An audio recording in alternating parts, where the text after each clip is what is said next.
劇団餃子ファーストアニバーサリースペシャルトークイエー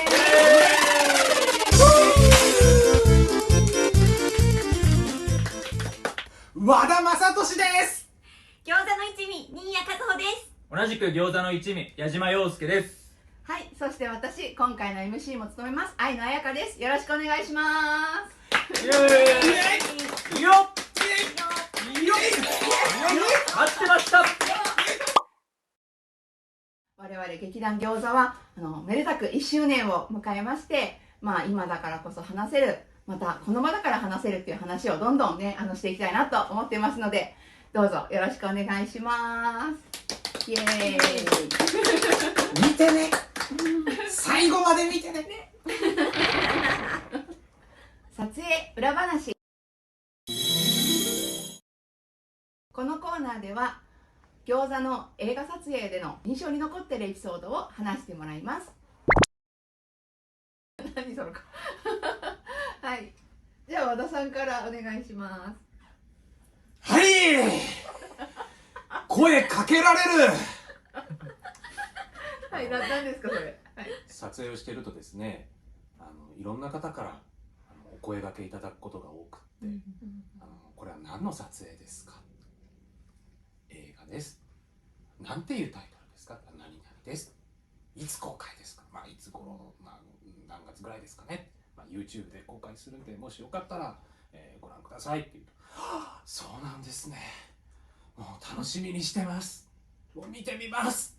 いろんな方が、ありがたい。素晴らしい。ね、興味持っていただいて、餃子はですね、現場を見るとみんなファンになっちゃうっていう素敵な、撮影現場でございます。この前も撮影してたらちっちゃな子たちが集まってきて、餃子言ってましたね。言ってましたけど。みんな餃子あれ何だったの？僕を指さして笑うっていう。いやでも和田さん見てなかったそういう不思議な力を持っている現場でございますので、ぜひですね、現場声かけていただいてファンになっていただけたらと思います。次はあなたの街に行くかも。じゃあ次愛のが喋ります。はい、カメラですね。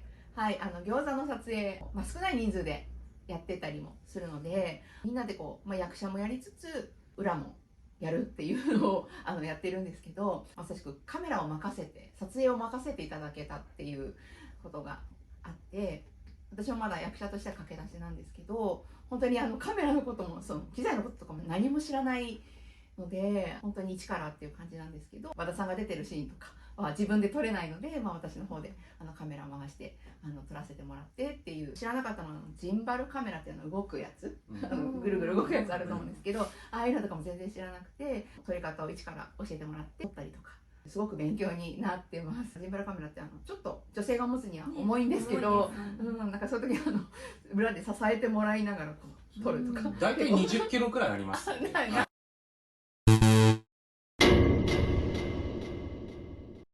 ジンバルとカメラ合わせるとだいたい20キロくらいになります。持てないと思う。重いけど、でも本当にカメラっていうのは映像を撮るっていうところでカメラがやっぱないと始まらないので、その大事な部分を任せてもらえたっていうのが私にとってはすごく嬉しかったなと思いました。はい、ありがとうございます。じゃあ次新谷さんお願いします。はい、じゃじゃん。実はカチンコ担当してます。ファンでいる。カチンコっていうと皆さんこちらのカチンコをよく想像されるかと思うんですけれども、なんと劇団かわいい。そのまま使おう。餃子さんではですね、私初めて現場に呼んでいただいた時に、監督自らですね、もちろん役者もされてカメラも回されていて、で出演されている役者さん皆さんが演技をしながらもですね、撮影のお手伝いまでしていてですね、このカチンコもみんなが担当されていたり、すごくみんなオールマイティーで活躍されていて、すごいなって感動したんですけれども、このカチンコってすごい昔からちょっと憧れがあってやってみたいなと。餃子さんではなんとこちらのですねホワイトボードを使って、カチンコなんですかねっていう。カチンコっていうるんですかね。あれですか、はい撮影の前日には冷凍庫にちゃんと入れとくんで、カチンコッチン、よっ面白いぞ。カチンコッチン。みんな笑ってるぞ。はい画面の向こうは大爆笑素晴らしい。このカッチコチのカチンコにそれぞれのシーンとですね、私は絵も描くのが好きなのでめっちゃ可愛いんですよ、ニーヤさんが描く絵。ありがとうございます本当に可愛くて、絵も描きながら担当させていただいて、和田さんが編集の時にカチンコ見るので、はいいつも可愛いってそう癒されて可愛い癒されてるっていう、はい、あるみたいです。嬉しいですね。はい、餃子ならではですよね。ああ、これ餃子ならではだと思います。うんもうそうやって皆さんとですね協力し合って作品作りができているというところがとても劇団餃子は素晴らしいところだなと思っています。素晴らしい。じゃあ次矢島さんお願いします。はい。僕は息の合ったシーンですね。僕が参加した撮影のいつものラーメンっていう作品があるんですけど、そこで僕と和田さんが息を合わせて言うセリフがあるんですけど、それが何度撮っても息が合う。念のため何回か撮っとこうっていうのも全部合うという。まあそう比較的なんというか自分はローテーションなタイプの人間なんですけど、このいわゆるハイテンションな和田さんと極端ですね。確かに2人でなんかセリフが絶対合うっていうのがなんか奇跡的だなと思いまして、すんごく自分の中で印象に残ってる一場面です。せーのとかもない。ないです。せーのとかもない。一発で。なんか2人で喋ってる一つの音声みたいな。なんか聞いてもやっぱりほら生き別れた兄弟だから。ああ、そうそうです。はい、そんな感じですね。はい、そんな感じです。はい。ありがとうございます。監督に聞く。ズバリタイトルにある通り、監督にいろいろ聞いていこうじゃないかというコーナーです。はい、ではニーヤさんからお願いします。はい。じゃーん。監督に聞く。絵コンってなぜ描くの？はい。気になりますね。気になります。和田監督はいつもすっごく細かい絵コンテを用意してくださってるんです。もう本当に何カットもあるような絵コンテで。手書きでね。手書きなんですよね。全部。はい。すごくありがたく思ってるんですけれども、そこまで細かい絵コンテ作りにこだわる理由を知りたいなと思って。はい、聞いてみたいと思います。腱鞘炎になるぐらいまで書いたんだよね。言ってるからマジでと。そう。昔海外ドラマに出演した時に見せていただいた絵コンテを参考にしてるんですけど、絵コンテがあることで役者さんが自分の体のどこからどこまでが映るのかっていうのを明確に分かりますし、あとは無駄なカットを取らなくて済むし、あとカメラの動きを考えて絵コンテ描いてるんで、現場で悩む時間がないんですよ。でそして何よりセリフを覚えるのが最小限で済むので役者さんの負担が少ないんですよね。そのカットで使われてるセリフだけ覚えてればいいわけです。そうどっからどこまで。なので事前に絵コンテをねお送りするんですけど、ここのシーンはここまでセリフを覚えてればいいんだなっていうのが分かるし、最悪この辺にカンペ仕込めるなとかそういうのも考えられるんで、役者さんにとって楽かなっていうふうには思ってます。で使うカットが決まってるんで、あとはお芝居だったりライティングだったりもろもろをテイク重ねることでブラッシュアップしていけるんで、短い時間でクオリティを上げることができるんじゃないかなっていうふうに思ってます。なるほど。カメラマンの人もどういうカメラワークなのかなっていうのが事前に分かってるんで、撮影の準備とかも楽かなっていうふうに思ってます。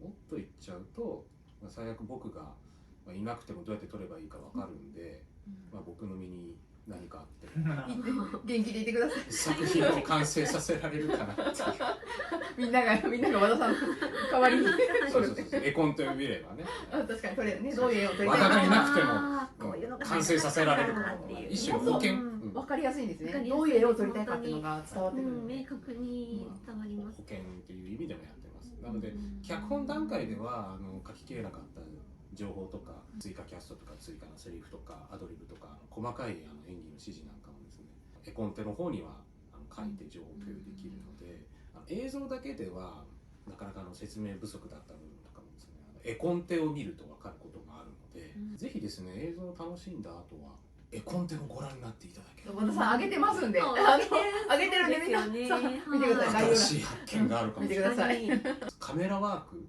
もちゃんと理由があってあえてそういう動きにしてるっていうことが書いてあったりするんで、絵コンテを見ていただけるとあそういうことだったのか、このカメラの動きはそういうことだったのかっていうのが分かることも、多いんじゃないかなっていうふうに思ってます。例えば「私の帰る場所」っていう作品があるんですけど、あれは主人公の女の子を見守るお父さんの幽霊の目線でカメラを動かしてるんで、だからあえて下から正面までの動きばかりにしてるんですよね。で最後のラストカットだけは成仏するんでこう正面から上にカメラを上げますよとか、色味も薄くなってたのがラストカットだけはちょっとカラフルにしますよとか、そういうことが脚本ではなかなか書けない情報なんですけど絵コンテには書けるんで、なので絵コンテを見ていただけるとこのカメラの動きはお父さんの亡くなったお父さんが心配して見てるっていう意味なのねとか、よりその深い、楽しみ方ができるのかなっていうふうに思うので、ぜひですね絵コンテもご覧になっていただけたら見てほしいですね。いやなんかここが大事なんだっていうのがやっぱちゃんとわかるっていうか、監督から伝わってくるので、私たち演じる側も大事に、演じようって思うので、ぜひ見てもらいたいですね。一生懸命書いてる一生懸命書いて検証になりながら書いてるので、はい、ありがとうございます。ありがとうございます。素晴らしいですね。素晴らしい。はい、次では矢島さんお願いします。はい、僕が監督に聞きたいことは撮影でのこだわりを教えてほしいです。和田さんは撮影をすごく一つ一つ丁寧に大事に撮っていくっていう僕は印象があるので、ぜひそのこだわりを教えてほしいと思っています。お願いします。聞いてみたい。はい。役者さんが魅力的に見えるように映すことに一番こだわってます。ありがとうございます。映像作品としてのクオリティよりも役者さんが魅力的に映っているカットの方を採用してます。なので映像作品としてはカメラの動きだったり細かいところがちょっと不安定な画面になっていることもあるんですけど、役者さんの表情だったりがいかに魅力的に映っているかなというのにこだわって編集もしてるんです。でだから餃子の作品は顔写りが多い映像ばかりになってると思います。アップがね多いですよ。そうですね。ほぼ必ずカメラ目線の顔のドアップがあります。もう必ずあります。避けられない。キレショットって呼んでるんですけど、キレショット。そこだけは毎回こだわって撮ってます。餃子の作品は後ろ姿とかあんま出てこないんですよ。確かに確かに。できるだけ役者さんの顔を映していて、それも可能な限り正面から捉えるようにしてるんですけど、さらにいろんなその表情一つの作品の中で見れるように工夫して撮影してます。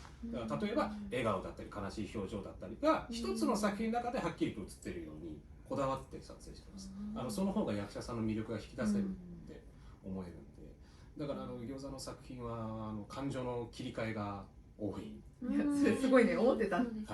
思いますそれ。そういう意味ではちょっと演じるのが忙しいんですよ。難しいかもしれないんですけど、感情表現がうまく映るようにアドバイスもしますし、うまく撮れるようにテイクも重ねるようにしてます。極端な話、和田雅俊が一人で映ってるシーンはこだわらないんでワンテイクで済ませちゃうことが多いです。一番こだわってないのは和田雅俊一人だけの映ってりゃいいやくらいの感覚。でもねちゃんと撮ります。こっちがやるときはねちゃんと撮りたいと思います。って感じですか。すごい。大丈夫ですか。大丈夫です。素晴らしい。素晴らしい。いいですねこだわり。はい、では次私からはいドン。変態もの多くないなんですけど、これねおそらく皆さん聞きたいんじゃないかなって思うんですよ。確かに。なんかねそういう印象が強いのではないでしょうかと。これ私からの質問というよりは世間一般皆さんからの質問だと思ってはいぜひお答えください。どうぞ。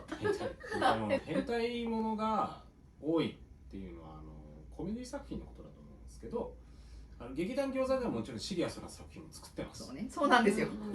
できるだけ交互になるように作ってるんですけど、シリアスな作品ばかりにしないのには理由があって、餃子の作品のコンセプトを考えた時に僕は能を参考にしたんですけど、昔僕能をやってたんですけど、能って一日を通してプログラムを組むんですよ。で午前中はこういう作品をやりましょう、午後はこういう作品をやりましょうっていう、大体な、そういうくくりがあって、例えば幽霊が出てくるような作品は夕方から日没にかけてやりましょうっていう、伝統があるんですけど、でそしてその、有限な世界なわけなんですけど、能の世界、その有限な世界の作品の合間に狂言っていうコントみたいなコメディを挟んでいくんですよね。で僕はこのシリアスとコメディを交互にやるっていうスタイルが、日本人の昔から馴染みのある、飽きのこない、プログラムでなんか贅沢なコンセプトだなっていうふうに思ったんで、だから餃子の作品は、例えば幽霊が出てきたり有限な世界をこう描いて表現してるんですけど、コメディ作品も作るようにしていて、で重い作品ばかりにならないようにしています。なので決してその変態なものばかり作っているなんででしょうね。わけではなくて、違うんですけどね。社会問題を意識したシリアスな作品もちゃんと作ってますので、印象が強いんです。ぜひいろいろ試してですね、こっちの印象がみんな残っちゃうのかも見してれない。いただきたい。で見ていただきたい。一つ二つ見て終わりじゃなくて、違うよ。たまたまそのコメディやったのかもしれないですよね。そうその印象が強いのかもしれない。そうやっぱね、インパクトが。そう下着姿だったりとかさ、首が繋がれてたりとかさ、それ見ちゃうとそうなのかなってなんかね、そういうイメージがついちゃうというか、ちゃんとねシリアスなのもあるはずなんですけど、すごく重いのもある。重いのばっかりだとやっぱりちょっとね、そうですよね、うまく。なので非日常のコメディもちょっと挟めたらなと思って一応やってます。餃子らしさですね、それがね。餃子の魅力だと僕は思ってます。はい。脳から来てたんですね。すごい。脳から来てます。脳から来てます。面白いと思って、なんかね、脳と狂言って聞いたことあるんですけど、知らなかったっていうか、どういう関係なのかっていうのも、すごい参考になります。すごい勉強になります。劇団餃子では一緒に楽しく映像作品を作ってくれる方を募集しています。あなたも一緒に映像作品を作ってみませんか？ご連絡お待ちしております。